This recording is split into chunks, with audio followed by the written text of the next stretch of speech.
Hello दोस्तों, नमस्कार। Divya Mahesh team की तरफ से मेरा नाम है आकाश श्रीवास्तव।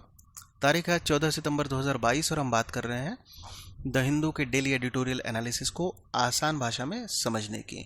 इसका फ्री पीडीएफ और दूसरे वैल्यू एडेड मटेरियल आपको हमारे टेलीग्राम ग्रुप में मिल जाएंगे, लिंक डिस्क्रिप्शन में दिया हुआ है। आगे बढ़ने से पहले चैनल को लाइक, शेयर और सब्सक्राइब करना ना भूलें, जिससे क्वालिटी कंटेंट हम आप तक लाते रहें। आज हम द हिंदू के 4 एडिटोरियल आर्टिकल को डिस्कस करेंगे। आज का जो पहला आर्टिकल है वो है अ डिफरेंट स्लैम। इसके बाद हम देखेंगे part of a pattern. Then we will discuss for India the buzzword now is all alignment, and in the last we will discuss connecting the dots to boost the patent ecosystem. चलिए one by one चारों editorial article के crux को आसान भाषा में समझने का प्रयास करते हैं। आज का जो पहला आर्टिकल है वो है अ डिफरेंट स्लैम, एक अलग slam. Alcaraz and Swiatek have emerged on top from a slow churn in tennis. Alcaraz और स्वाइटेक टेनिस में धीमे मंथन से शीर्ष पर उभरे हैं। फिर से मैं क्लियर कर देता हूं कि जो भी हिंदी अनुवाद है उसके लिए गूगल ट्रांसलेशन का इस्तेमाल किया गया है। ऐसे में शब्दार्थ और भावार्थ में यदि भिन्नता होती तो कमेंट बॉक्स में जरूर इंगित कीजिएगा। आर्टिकल इर्द गिर्द घूम रहा है हाल में संपन्न हुए यूएस टेनिस टूर्नामेंट 2022 पर। इस बार की अगर हम बात करते हैं तो पहली बार ग्रैंड स्लैम में मैच के दौरान में कोचिंग को इंट्रोड्यूस किया गया। इससे पहले नवीन शुरुआतों की बात करें तो 1970 की बात करते हैं, तब सेट से जो फाइनल से टाई ब्रेक को इंट्रोड्यूस किया गया था। इसके अलावा 1973 में पुरुष और महिला वर्ग के खिलाड़ियों की इनाम राशि को बराबर करने की भी शुरुआत यूएस ओपन से होती है। इस बार की बात करते हैं तो इस बार पुरुष वर्ग के विजेता स्पेन के खिलाड़ी कार्लोस अल्कराज रहे। इन्होंने नॉर्वे के खिलाड़ी कैस्पर रुड को हराया। वहीं महिला वर्ग की बात करते हैं तो विजेता विश्व नंबर 1 खिलाड़ी ईगा स्वाइटेक रहीं, जिन्होंने ओन्स जेवियर को हराकर इस खिताब को अपने नाम किया।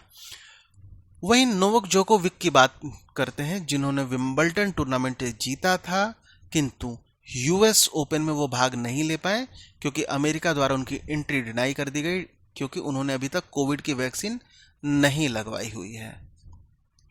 दोस्तों अब हम नेक्स्ट आर्टिकल की बात करेंगे। अगले आर्टिकल की बात करते हैं तो पार्ट ऑफ अ पैटर्न, एक पैटर्न का हिस्सा।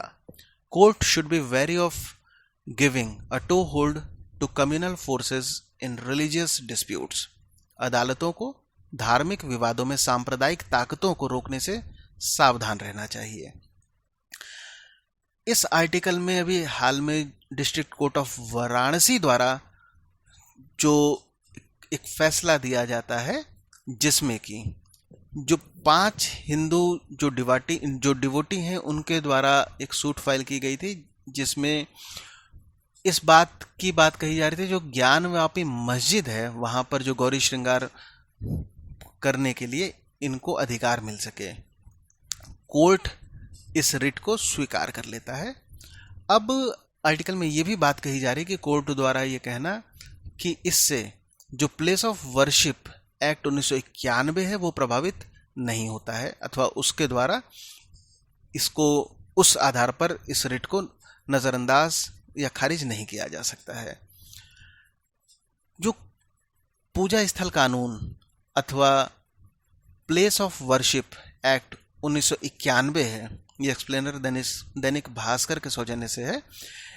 बेसिकली पूजा स्थल कानून 1991 में आता है। कांग्रेस की गवर्नमेंट उस समय थी, और जो मंदिर आंदोलन के उस समय जो दौर चल रहा था और जिससे मंदिर मस्जिद विवाद काफ़ी बढ़ रहे थे, बेसिकली इनको रोकने के लिए ये कानून लाया गया, जिससे सामाजिक जो तनाव है उसको बढ़ने से रोका जा सके। हालांकि याचिकाकर्ताओं ने इस बात को भी कहा कि ये जो कानून है ये भेदभावपूर्ण है और मौलिक अधिकारों को उल्लंघन करता है। देखते हैं आगे कोर्ट अब इस बात को किस तरीके से और अन्य पक्ष को सामने उठाता है। आर्टिकल में ये भी बात कही जा रही है कि अब जिस तरीके से कोर्ट द्वारा ये भी बात कही गई कि जो भी रिकॉर्ड अंजुमन इंतजामिया जो मस्जिद कमेटी द्वारा जो कोर्ट के सामने प्रस्तुत किए गए, उनसे ये पूरी तरीके से पुष्टि नहीं हो पा रही है कि ये जो कॉम्प्लेक्स पूरा है ये जो वक्फ मुस्लिम वक्फ जो बोर्ड है उसकी संपत्ति है। आगे आर्टिकल द्वारा ये भी बात कही जा रही है कि ऐसा इस बात को भी संभावना है कि धीमे धीमे जो पूरा जो मामला है बेसिकली ये प्रॉपर्टी जो विवाद होता है उसमें कन्वर्ट हो सकता है। नेक्स्ट अब आर्टिकल में ये भी बात कही जा रही है कि इस तरीके से जो भी विवाद होते हैं, जो भी धार्मिक विवाद होते हैं, इनसे जो सामाजिक जो शांति और सौहार्दता होती है उस पर नकारात्मक प्रभाव पड़ता है।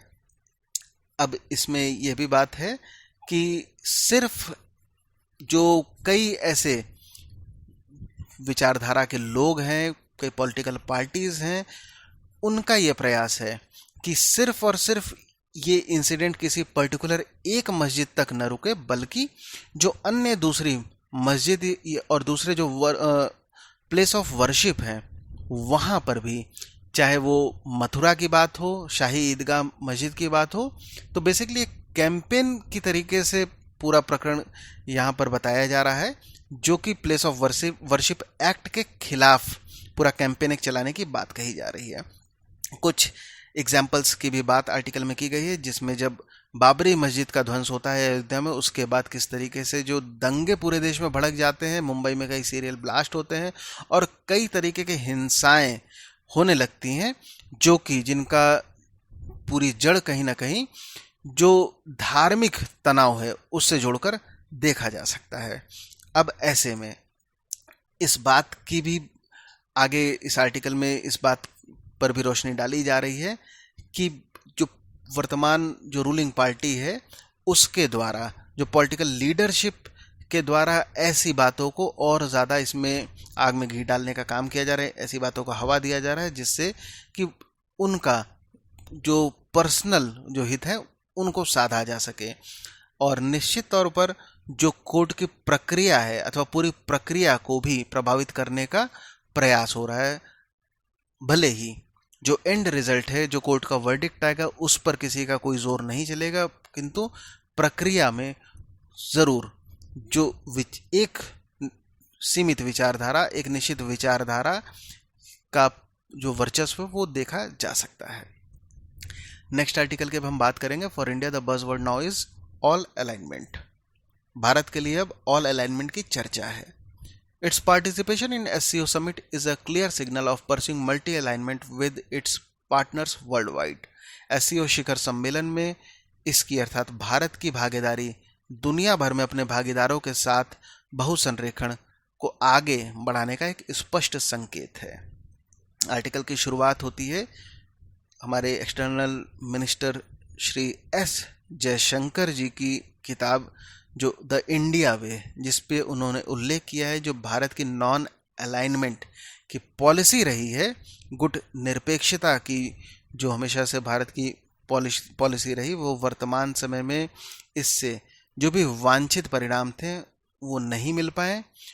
और अगर आज के समय की हम बात करते हैं तो भारत इस पॉलिसी से आगे बढ़ते हुए गुट निरपेक्षता की जगह पर गुट सापेक्षता अथवा गुट सापेक्षता तो कहना कहीं से भी सही नहीं होगा, बल्कि सभी के साथ जो अपना सापेक्षता है सभी गुट में अपनी भागीदारी को बढ़ाने का प्रयास कर रहा है।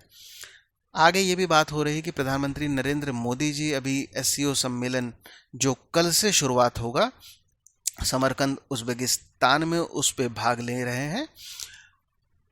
इससे पहले नरेंद्र मोदी जी की बात करते हैं तो जितने भी जो नॉन अलाइनमेंट समिट होते हैं उनमें से किसी एक में भी इन्होंने पार्टिसिपेट नहीं किया है। इवन शायद ये एकमात्र ऐसे प्रधानमंत्री हैं, चौधरी चरण सिंह जी की बात अगर हटा दिया जाए तो श्री नरेंद्र मोदी जी ने किसी भी जो नॉन अलाइनमेंट या गुट सम्मेलन, जो गुट निरपेक्ष सम्मेलन होते हैं उसमें भाग नहीं लिया था। हालांकि प्रधानमंत्री जब चरण सिंह जी की बात आती है तो वो एक केयर टेकर प्राइम मिनिस्टर थे, या तो वहाँ पर उनका उसमें पार्टिसिपेट न करना समझ में आता है। बट नरेंद्र मोदी जी जब पार्टिसिपेट उसमें नहीं करते तो निश्चित तौर पर ये भारत की जो पूरी विदेश नीति है उस पर नौ परिवर्तन इंगित करता है। प्रधानमंत्री नरेंद्र मोदी जी जब एससीओ सम्मेलन में भाग लेंगे तो वहाँ पर निश्चित तौर पर जो दूसरे लीडर हैं उनकी भी वहाँ पर सहभागिता देखने को मिलेगी। ऐसे में निश्चित संभव है कि नरेंद्र मोदी जी की अन्य जो लीडर हैं उनसे भी मुलाकात हो, जिसमें China, Pakistan, Russia, Belarus, Mongolia, Iran के लीडर शामिल होंगे। इसके अलावा आगे आर्टिकल में ये भी बात कही गई है कि भारत जो डिफरेंट ब्लॉक्स हैं दुनिया के, सब में भारत बैलेंस करने का प्रयास कर रहा है, अथवा भारत सफलतापूर्वक जो डिफरेंट ब्लॉक्स हैं जो कई बार बिल्कुल एक दूसरे से जिनकी विचारधारा एकदम विपरीत नजर आती है, भारत इन सभी ब्लॉक्स में एक साथ अपनी जो भागीदारी है उसको संभाले हुआ है, सभी में बैलेंस स्थापित भारत कर रहा है। चाहे वो एससीओ की एक तरफ एससीओ ब्लॉक की बात हो, एससीओ और ब्रिक्स की बात हो, जहां पर चाइना रशिया की जो प्रभुत्व वो देखा जा सकता है, तो वहीं दूसरी तरफ इनके साथ में भारत क्वाड का भी मेंबर है, जहां पर यूएस, ऑस्ट्रेलिया और जापान दिखते हैं। इसके अलावा I2U2 का भी भारत मेंबर है, जहां पर इजराइल, यूएस, यूएई दिखते हैं। इसके अलावा Indo Pacific economic framework IPEF का भी भारत मेंबर है। हालांकि अभी लगभग 2 दिन पहले अस्थायी तौर पर भारत ने IPEF से अपनी मेंबरशिप अभी स्थायी तौर पर वापस ले लिया है।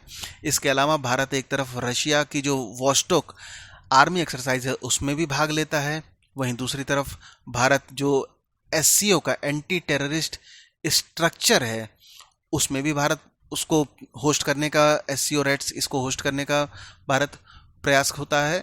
इसके अलावा साथ ही में इसी समय पर भारत ऑस्ट्रेलिया द्वारा आयोजित जो पिच ब्लैक एक्सरसाइज है उसमें भी भारत पार्टिसिपेट करता है। तो वहीं दूसरी तरफ अगले महीने भारत चीन जो LAC है वहां पर यूएस और भारत युद्धाभ्यास करते हुए भी नजर आएंगे। ऐसे में अगर एक वेन डायग्राम बनाया जाए जहां डिफरेंट आइडियोलॉजी वाले जो संगठन है, जो गुट हैं, उनको अगर उसमें रखा जाए तो निश्चित तौर पर एकमात्र ऐसा देश जो सभी ग्रुप को जोड़ेगा वो भारत ही देखने को मिलेगा, अथवा वर्तमान में भारत में ही एकमात्र ऐसी क्षमता देखी जा सकती है जो डिफरेंट ग्रुप्स, जो डिफरेंट आइडियोलॉजी वाले ग्रुप्स हैं, सबको एक साथ बैलेंस कर रहा है। आगे आर्टिकल में ये भी बात कही जा रही है कि अब जब प्रधानमंत्री मोदी जी एससीओ सम्मेलन में भाग लेने जाएंगे तो निश्चित तौर पर चाइना के राष्ट्रपति शी जिनपिंग और प्रधानमंत्री ऑफ पाकिस्तान शहबाज शरीफ जी से भी इनकी मुलाकात होगी। चाइना की बात होती है तो अभी जब से चाइनीज एग्रेशन बॉर्डर पर हो रहा है, डोकलाम स्थिति पैदा हुई थी, उसके बाद से श्री नरेंद्र मोदी जी और शी जिनपिंग इनकी जो आपसी संबंध है उस पर काफ़ी रुकावट आ गई। हालांकि 2014 से 2019 के बीच में बात करें तो लगभग दोनों ही जो शीर्ष नेता हैं उनके बीच में 18 मुलाकातें होती हैं।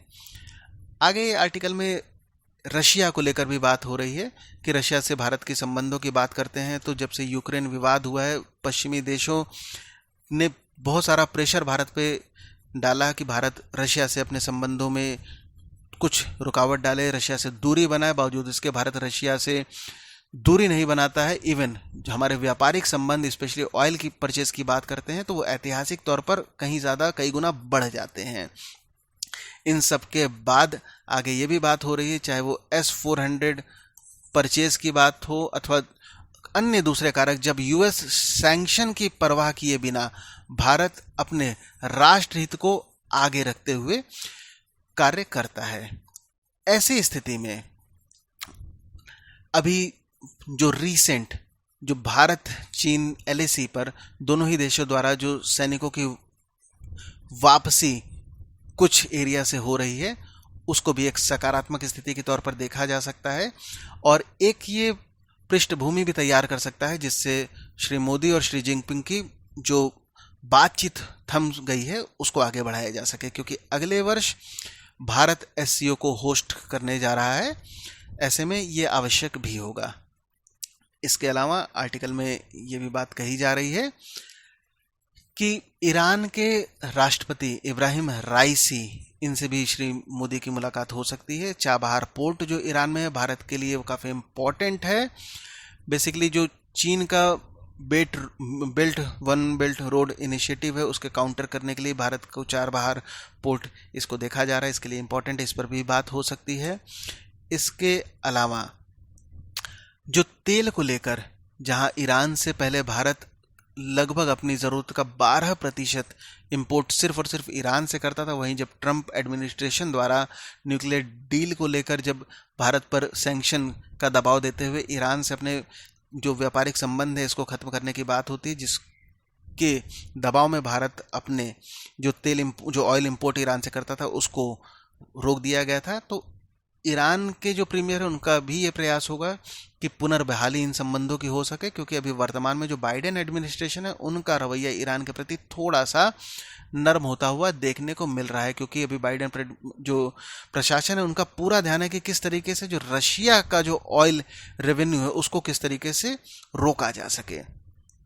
इसके अलावा आर्टिकल में ये भी बात आगे कही जा रही है कि अब जब पाकिस्तान की बात होती है तो जो 2016 के बाद से संबंधों में बिल्कुल एक विराम सा देखने को मिलता है, जब टेररिज्म के मुद्दे पर भारत सरकार द्वारा घोषणा कर दी जाती है कि पाकिस्तान से तब तक बातचीत नहीं होगी जब तक पाकिस्तान अपनी धरती से भारत के खिलाफ जो टेररिज्म को बढ़ावा देता है उस पर नकेल न कस दे। वहीं प्रधानमंत्री इमरान खान पाकिस्तान के जब सत्ता में रहते हैं तो 2019 में वो कश्मीर से जब धारा 370 को हटा दिया जाता है तो इसको लेकर वो भी भारत से कोई भी व्यापारिक संबंध स्थापित नहीं होंगे, इसकी भी प्रतिज्ञा करते हैं। वर्तमान समय में अगर बात करते हैं, हालांकि बैकडोर चैनल की बात करें तो बैकडोर चैनल में top diplomat for example Ajit Doval साहब बैकडोर चैनल से संवाद स्थापित हैं, और जो भारत पाकिस्तान के बॉर्डर पर जो सीज फायर बीच बीच में होते रहते हैं इनको इस रूप में भी देखा जा सकता है। इसके अलावा भी जो कुछ समय पहले भारत द्वारा मिस फायर हो जाता है जब हमारी जो मिसाइल पाकिस्तान में जाकर गिर जाती है, ऐसे में पाकिस्तान द्वारा कोई बहुत कड़ी प्रतिक्रिया नहीं होती है। हालांकि इस पर काफ़ी कड़ी प्रतिक्रिया हो सकती थी, बावजूद इसके वो बैकडोर चैनल का ही कमाल था। जो भारत और पाकिस्तान के संबंध जो ऑलरेडी से डिटेरियोरेट हैं, ख़राब हैं, वो और ज़्यादा ख़राब अभी नहीं हो रहे हैं। ऐसे में पाकिस्तान जो वर्तमान में काफ़ी बुरी स्थिति से गुजर रहा है, बाढ़ की स्थिति वहाँ पर काफ़ी भयावह है, इसके अलावा आर्थिक संकट है, साथ में जो अफ़गानिस्तान में जब से तालिबान आया है वो अनस्टेबल है, पाकिस्तान के लिए सब कुछ चिंता का विषय। निश्चित तौर पर भारत को इस समय पाकिस्तान की जितनी आवश्यकता है उससे कहीं ज़्यादा पाकिस्तान को भारत की मदद की आवश्यकता है।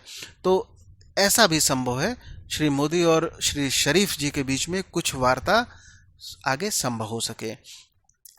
आर्टिकल में लास्ट में ये भी बात कही जा रही है कि भारत की तरफ से श्री नरेंद्र मोदी जो एससीओ सम्मेलन में भाग लेंगे वो कंधे से कंधा मिलाकर एक तरफ Putin, Xi Jinping, राइसी, Erdogan, Lukashenko के साथ कंधे से कंधा मिलाकर अपने संबंधों को आगे बढ़ा रहे हैं, तो वहीं दूसरी तरफ श्री मोदी जी अभी कुछ समय पहले ही क्वाड सम्मेलन में एक तरफ श्री बाइडन, किशिदा, एल्बनीज इनके साथ कदम से कदम मिलाकर इस सम्मेलन से अभी इसको संपन्न करके आगे बढ़ चुके हैं। ऐसे में श्री जयशंकर द्वारा जो बात कही गई थी कि आज के समय में जो भारत द्वारा नॉन अलाइनमेंट के स्थान पर मल्टी अलाइनमेंट, इसकी जो बात कही जा रही है ये बिल्कुल यथार्थ और व्यवहारिक देखने को मिल रही है, क्योंकि यदि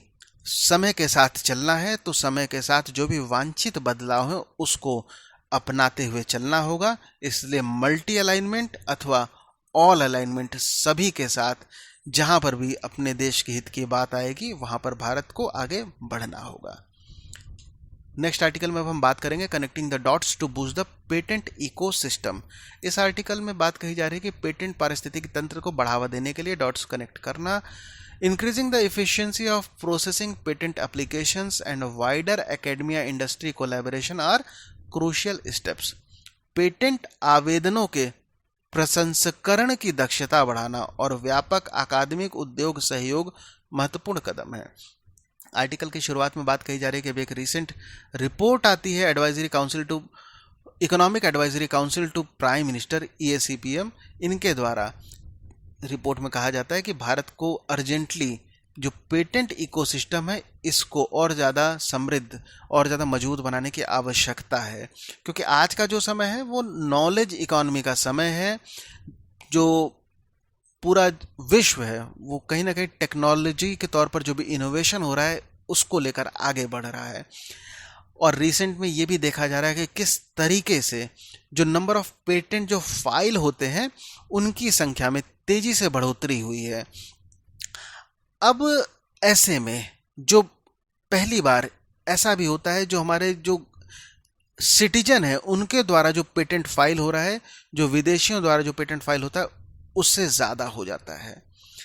इसमें अब इस बात की भी आवश्यकता होती है कि जो पेटेंट जो फाइल हो रहे हैं उसमें किस तरीके से जो पेटेंट जब पेंडिंग हो जाते हैं तो इनके प्रसंस्करण कुछ और त्वरित रूप से निपटाने की बात होती है।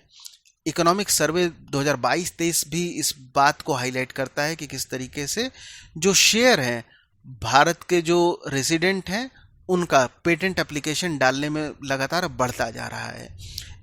इसमें सबसे ज़्यादा जो कंसर्न दिखाया जा रहा है, जो काफ़ी समय लग जाता है पूरा प्रोसेस होने में भारत में, वो निश्चित तौर पर चिंता का विषय है और सेवरल मेजर्स का रिकमेंडेशन किया गया है जिससे कि इस समय को कम किया जा सके, जिससे त्वरित रूप से पेटेंट भारत में इसकी फाइलिंग हो सके और पूरा प्रोसेस को तेज़ी से निपटाया जा सके, जिससे पूरा जो इकोसिस्टम है उसको बूस्ट मिल सके।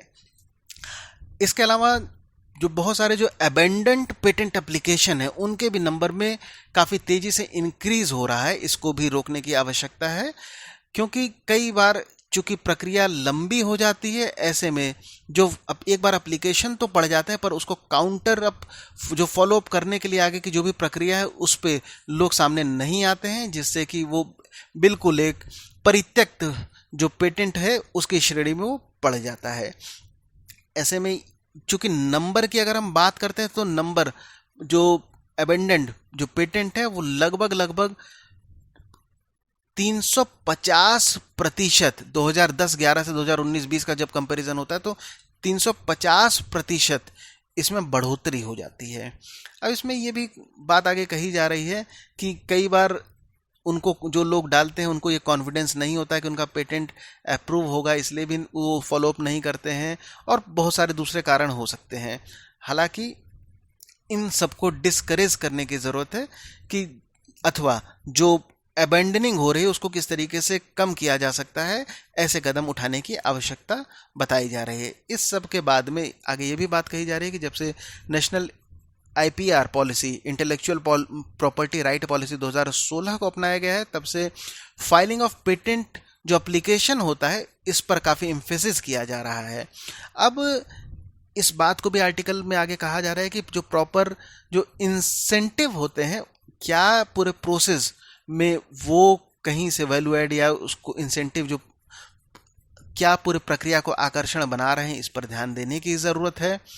अब चूंकि जो हमारा हायर एजुकेशन सेक्टर है उसमें जो रिसर्च और डेवलपमेंट होते हैं वो उसके भी शेयर धीमे धीमे बढ़ रहे हैं और जो कोलैबोरेशन होता है R&D की जब बात करते हैं, हायर एजुकेशन सेक्टर की बात करते हैं, तो जब जो इंडस्ट्री और अकादमिक इनके जब कोलैबोरेशन की बात होती है तो ये भी अब बढ़ने को देखने को मिलता है। इसमें ग्लोबल इनोवेशन इंडेक्स की हम जब बात करते हैं तो वहाँ पर जो भारत की जो स्थिति है पेटेंट फाइलिंग की अगर हम बात कर रहे हैं तो उसमें ओवरऑल स्कोर की हम बात करते हैं तो कुछ समय में जो डिक्लाइन होता है 2015 से 2021 के बीच में स्कोर डिक्लाइन होता है, पर ओवरऑल जो रैंकिंग की बात करते हैं हालांकि उसमें सुधार होता है जो 65 से 48 पे भी पहुंच जाती है।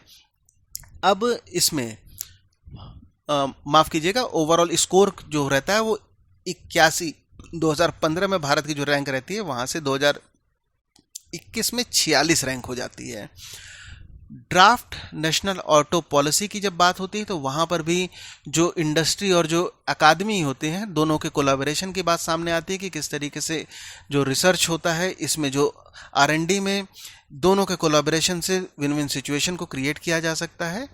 अब लास्ट में आर्टिकल में ये बात कही जा रही है कि जिस तरीके से जो पेटेंट सिस्टम होता है जो पूरा नेशनल इनोवेशन इकोसिस्टम है उसके लिए क्रिटिकल होता है, उसी तरीके से जो पेटेंट सिस्टम इसको और ज़्यादा मजबूत करने के लिए जितनी भी प्रक्रियाएं हैं, जितने भी जो पूरा प्रोसेस होता है उसको और ज़्यादा त्वरित, मजबूत, पारदर्शी बनाने की आवश्यकता है।